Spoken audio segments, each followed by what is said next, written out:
Hello दोस्तों, welcome back to my channel. तो हम लोगों ने फर्स्ट पार्ट में एसिडिया रैसिमोसा की कुछ इम्पॉर्टेंट सिम्टम्स को कवर अप किया था। इस सेकेंड पार्ट में हम और भी कुछ इम्पॉर्टेंट सिम्टम्स को कवर अप करेंगे। So let's get started. First symptoms है female symptoms. During labour, shivering in the first stage, conversion from nervous excitement, rigid orifice pain, severe spasmodic tedious aggravation by least noise.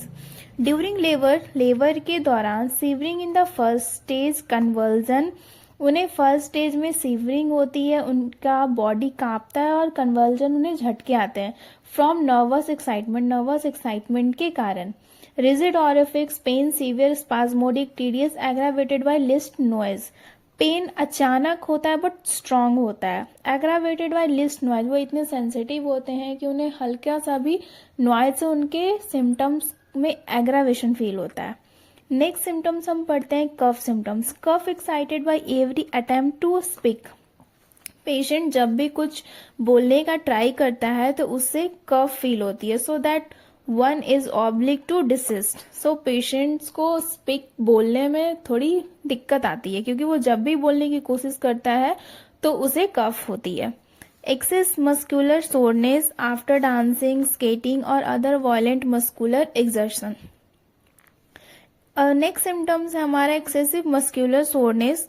ये तब होता है जब हम dancing करते हैं, स्केटिंग करते हैं या फिर अदर वायलेंट मस्कुलर एक्सर्शन करते हैं तो हमारा मसल्स कभी अकड़ जाता है या तो उसमें पेन फील होती है। Aching pain in the eyeball और in the temple extending to eyes. Aching pain in the eyeball में हमें पेन होती है और in temple extending to eye, और पेन टेम्पोरल रीजन से एक्सटेंड होकर आईज में भी पेन होती है। Periodic colic pain, better bending double and after stool. Periodic colic pain का कहने का मतलब है कि जब भी कॉलिक पेन होती है तो एक फिक्स टाइम में होती है, एक समय में होती है जो फिक्स है, उसी समय में उन्हें कॉलिक की पेन सफर होती है।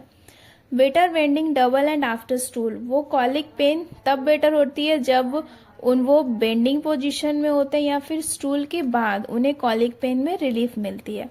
सिंकिंग इन एपिगैस्ट्रियम, हमारे एब्डोमेन का अपर पार्ट है एपिगैस्ट्रियम, उसमें हमें खालीपन महसूस होती है जिसमें हम लोग सीपिया और सल्फर मेडिसिन को भी देख सकते हैं। Gnawing pain, nausea, vomiting caused by pressure on spine and cervical region. Gnawing pain, nausea, vomiting. Gnawing pain कहने का मतलब है पेन तो हल्का होता है बट उस पेन से पेशेंट्स बहुत परेशान होते हैं। Nausea, vomiting caused by pressure on spine. Nausea, vomiting इसलिए होती है क्योंकि उनके स्पाइन या सर्वाइकल रीजन में प्रेशर होने की वजह से उन्हें ग्नॉइंग पेन, नोजिया या वॉमिटिंग होती है।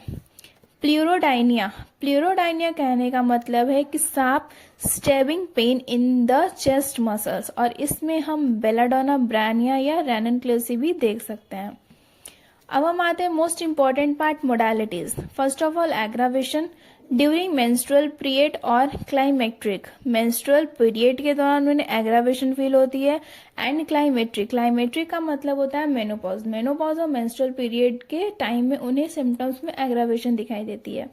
The more profuse the flow the greater the suffering, जब फ्लो बहुत ज्यादा होता है, उन्हें बहुत ज्यादा ब्लीडिंग होती है तो वो ज्यादा सफर करते हैं। फ्रॉम कोल्ड डैम्प एयर से भी उनके सिम्टम्स में एग्रावेशन दिखाई देती है। सिटिंग, बैठने पे भी या फिर अल्कोहल लेने पे भी उनके सिम्टम्स में एग्रावेशन फील होती है।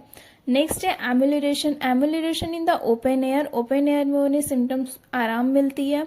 जेंटल कंटिन्यू मोशन, अगर वो हल्का कंटिन्यू चलते रहें तो उन्हें सिम्टम्स में आराम मिलती है, प्रेशर से आराम मिलती है। एंड वार्म कवरिंग, किसी भी वार्म कवरिंग से उन्हें आराम मिलती है। सो दोस्तों, अगर ये वीडियो यूजफुल लगी हो तो प्लीज मेरे वीडियोस को लाइक करें और मेरे चैनल को सब्सक्राइब करें। Thank you.